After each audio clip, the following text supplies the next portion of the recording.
This is Professor Ludlum. This is the Law of International Business Transactions, LS 4533. Today we're going to review some of the key concepts of Chapter 7. Again, this isn't a complete overview, but I focus on those areas where students seem to always have difficulties and stumble.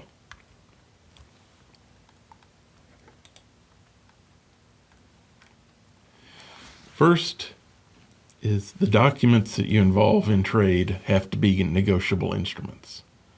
Remember what we talked about in 3113. Negotiable instruments means that you can pass title, pass ownership of the goods without physically having them in your hands. And so you can both transfer the ownership of the goods as well as the financial instrument that represents the money. Both can change hands multiple times and often do.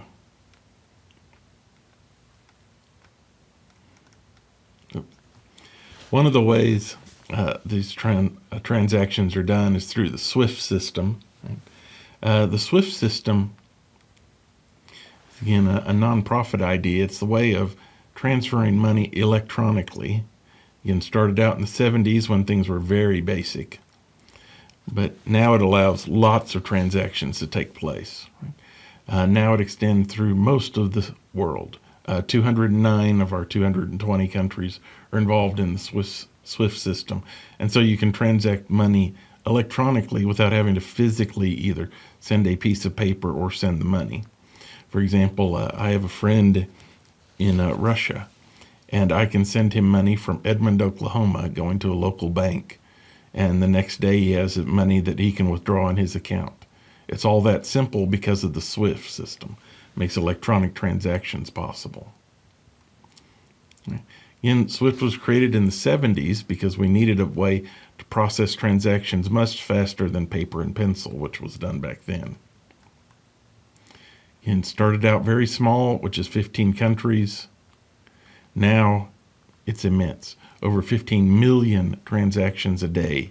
So internationally, it makes it very easy to transact money. SWIFT is nonprofit, and so in a sense that nobody really owns it, or it's owned by its members, kind of like a credit union.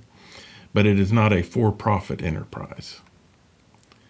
The regulators of SWIFT are what we think of as the G10 countries, North America, Canada, and the United States, as well as Central Europe and Japan. The headquarters is in Brussels, Belgium. Right? Again, no individual uses SWIFT. SWIFT is restricted to just financial institutions, big stockbrokers, banks, those type of institutions that can transact money. No matter how wealthy you are, you don't have your own SWIFT access.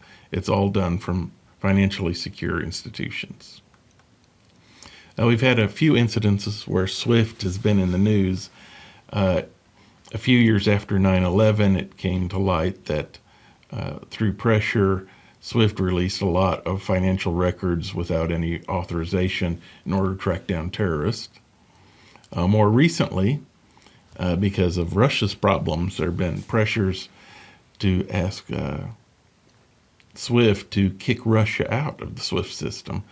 Well, what would that do? Well, effectively, it means it couldn't participate in very much international trade or commerce because all of its financial transactions would have to be done literally with cash or gold or something like that instead of electronically transferring funds the way most of it's done now. Well, let's think of a simple transaction. You want to buy 10,000 Chinese automobiles from a factory in Tianjin, China. How do they get from the factory at Tianjin to your store in Edmond, Oklahoma? Well, again, an awful lot of transactions take place. Again, remember, this is our idea of bailment from 3113, where we separate ownership from possession.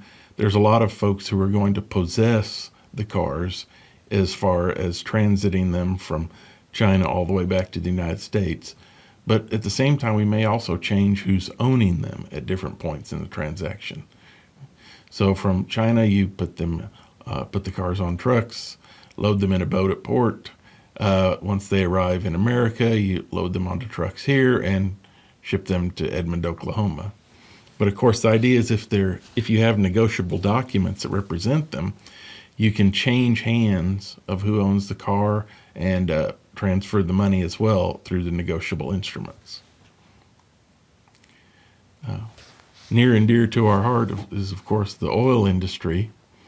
And in the multiple weeks it takes to ship oil from the Middle East to the United States for refining, that oil may change hands multiple times, especially during times that the market is changing price rapidly. The oil may change hands multiple times, even though it's on the same boat. No one has physically touched the oil, but it may be owned by 4 or 5 different oil companies as they all speculate on either the price going up or the price going down.